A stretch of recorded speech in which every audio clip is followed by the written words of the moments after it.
Hi there, I'm Mrs. Kenny. Welcome to another El art lesson. And today we're going to talk about a Spanish artist. His name is Joan Miro. Let me show you a picture of him. There he is. Now, Americans would pronounce that first name Joan, but the J is silent. And it's not Juan like many Spanish names, it's actually Juan. So it's spelled slightly different and it's pronounced a little differently.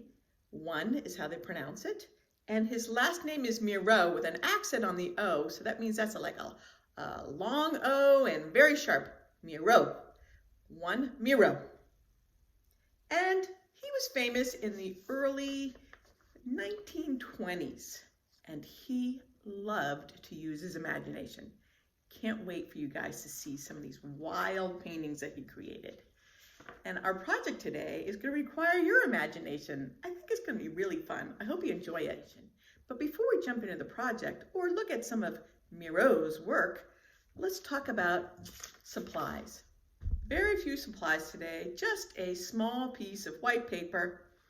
And of course, we need a pencil to draw our work.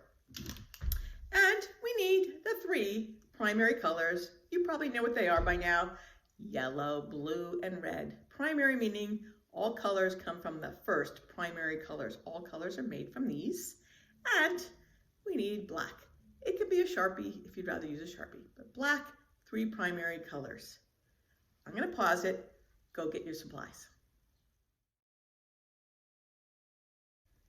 Joan Miro is from Spain in the Catalan region, which is in the northeastern region of Spain. He lived mostly in the city of Barcelona. And he created his artwork in the 1920s. He was known for surrealism. So let's talk about surrealism and the vocabulary that goes with it. But first, we have to know about realism or reality. They're made up of real things like trees or staplers or curtains. They're useful, but some people think they're a tiny bit boring. Well, surrealism is not realism or the opposite of realism, and it's an art movement filled with things that dreams and fantasies are made of. Sometimes they're kind of silly. It often combines things that you would not expect to see together. Doodles of things that do not make sense would be considered surrealistic. Surrealistic art or fantasy art usually doesn't make any sense.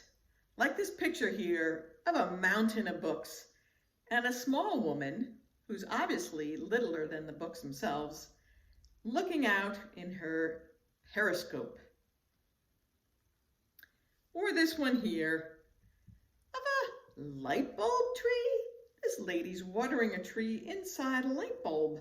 How can that be possible? Surrealism is done by many different types of artists. Salvador Dali was one, and another one is Magritte, who was known for his man in a bowler hat. These are spin-offs of the famous Magritte artwork. But they can make no sense at all, like this chessboard with rolling hills of chess and the clouds and a man with an umbrella. A lot of today's surrealistic art is created in computers because you can combine images and make it a lot easier, usually in software called Photoshop. Miro's imaginary work could be very simple and focused on only one item, like this rooster here. Clearly, we know this is a rooster, even though it's a very unusual and playful looking rooster. Or it could be something like this, just a single eye, but it still has the suggestion that it's a human. Where are the arms? I think I know what the legs are. Or this one, Joan Miro's painting of what he calls daybreak. Why do you think he titled it there? I think it's because on the left is the night sky with the star But then you can see the green in the background of this figures like it's grass. But perhaps you have a different interpretation. That's part of the fun of surrealistic art. It's up to the viewer to think what they believe it's about. How about this? Is this supposed to be a human? Maybe it's an animal. Maybe it's somebody running. What's that black dot? Perhaps it's a ball in the sky. Or how about this guy? This painting is called Kissing. Can you see two people kissing in here?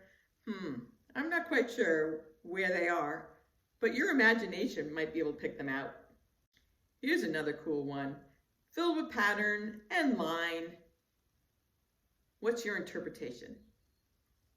I think on the right side here are the eyes, but it's up to the viewer to decide.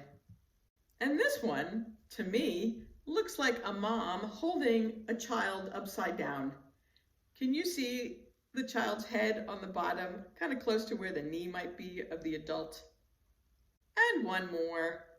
What can you make out in this one? What does your brain tell you? I see two eyes and definitely some big feet. It's really up to you in what you see. Miro didn't just work on single figures. Oftentimes he had a whole scene in his composition. What do you think this story is about?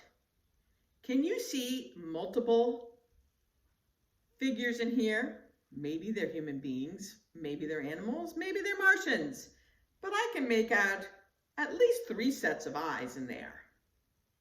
Here's another scene. I think this is supposed to be about a music room and people playing.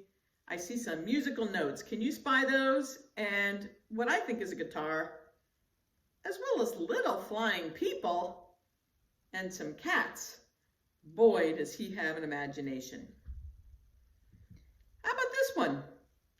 I see a human and I notice a little dog in the bottom left-hand corner. How about that bird? Can you make out a bird in the sky? Lots going on. Let's create our own scene using primary colors. The goal of our project today is to draw a figure, doesn't necessarily have to be a human, doing something.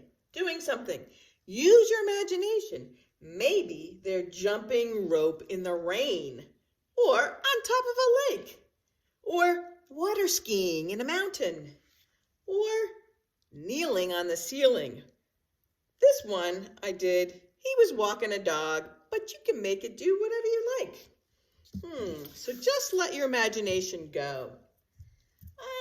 Let's see, what am I going to do today? I think I'm going to do a person who's in a figure 8. That sounds kind of silly. And maybe they're kneeling.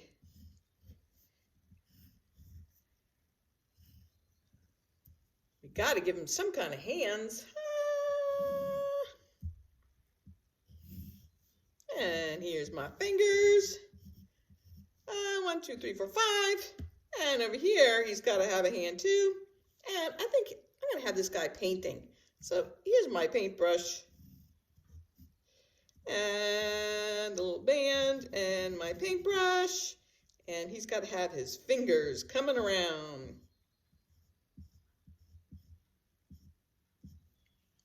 As I said, you could have him do anything. Let's give this guy a top hat.